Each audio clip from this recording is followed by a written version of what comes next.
You may want to leave, but you can't go. You feel it's time of work. Sit back, relax, and hear our story. It's slightly scary, but much less gory. It's impossible to say how the idea first entered my head. There was no reason for what I did. I did not hate the old man. I even loved him. I think it was his eye. His eye was like the eye of a vulture. The eye of one of those terrible birds that watch and wait while an animal dies and then fall upon the dead body and pull it to pieces to eat it.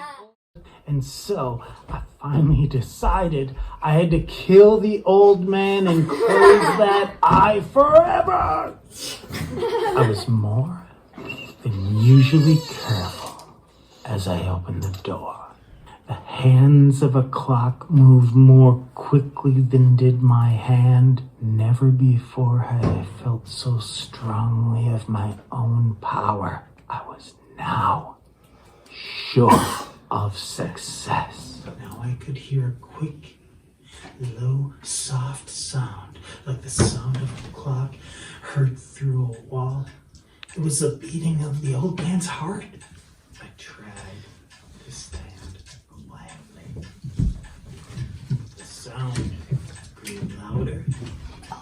The heart was beating so loudly that I was sure someone must hear. The time had come.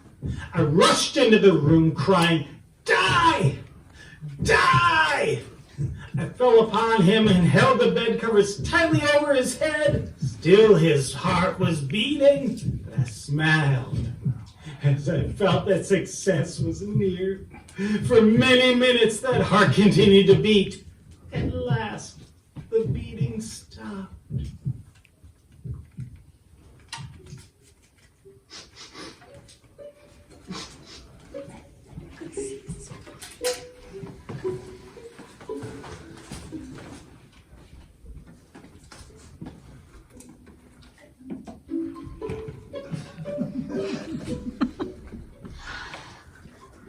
Took away the bed covers and held my ear over his heart.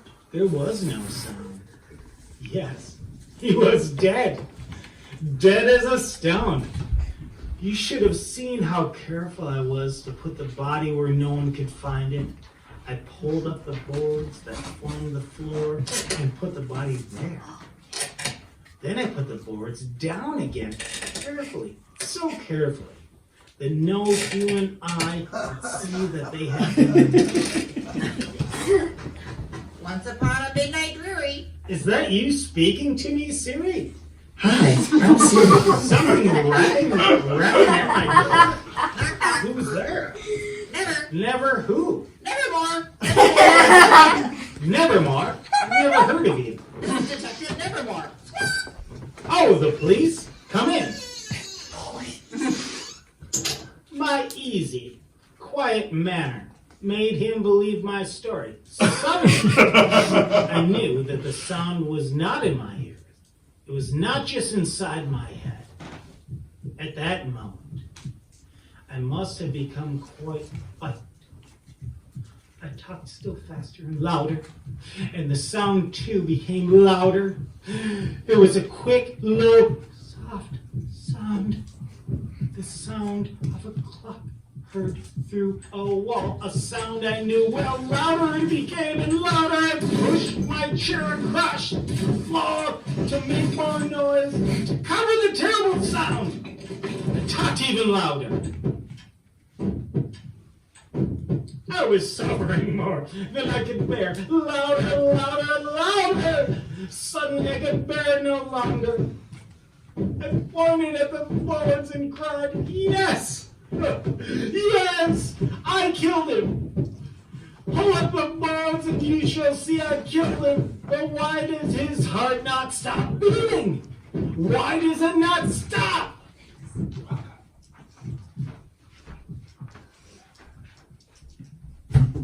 Fortunato? I'm not dead yet. That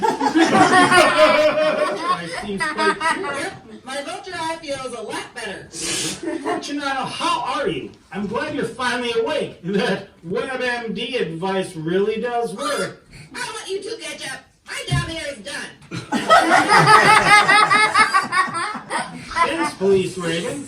There's a party at Prince Prothero's house I've got to get to. What time does it start? It starts at 4. It starts at 4. Will you be back? Nevermore. I was just thinking of you.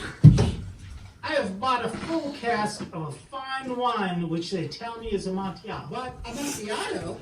Ho! Come, let us go. go where?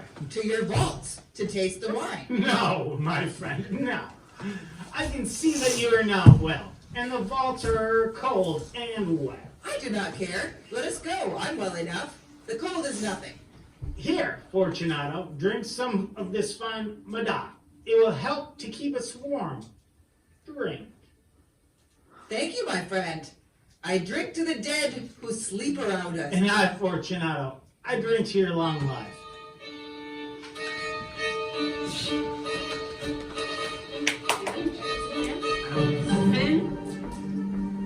Oh, they gotta go.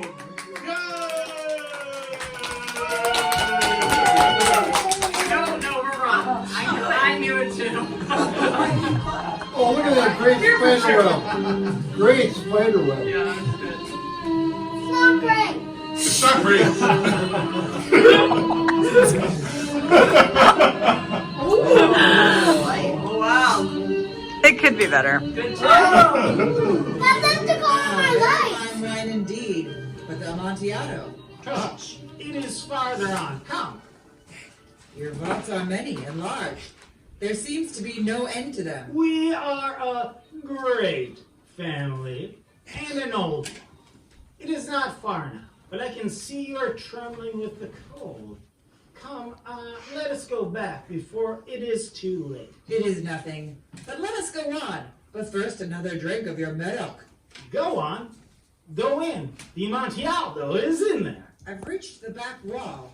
There seem to be 2 heavy rings and a short chain hanging from one, and a lock on the other. Huh? Whoa! What are you doing? We're caught in a trap.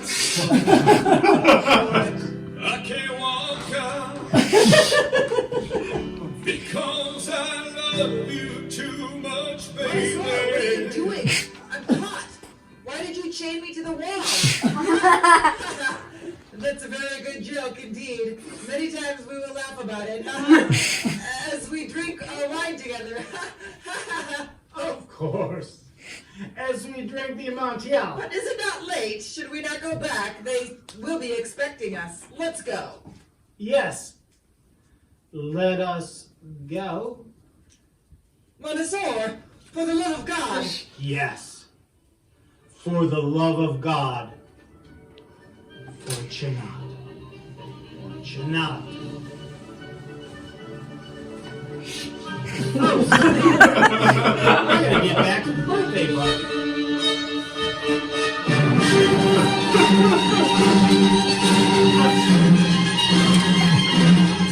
I know it. It was paper. This be the end of murderous tales. When villains eat grass with wind in their sails. These stories of dire murder lore are just a gift of creepy mirth. We hope you find has whimsy worth.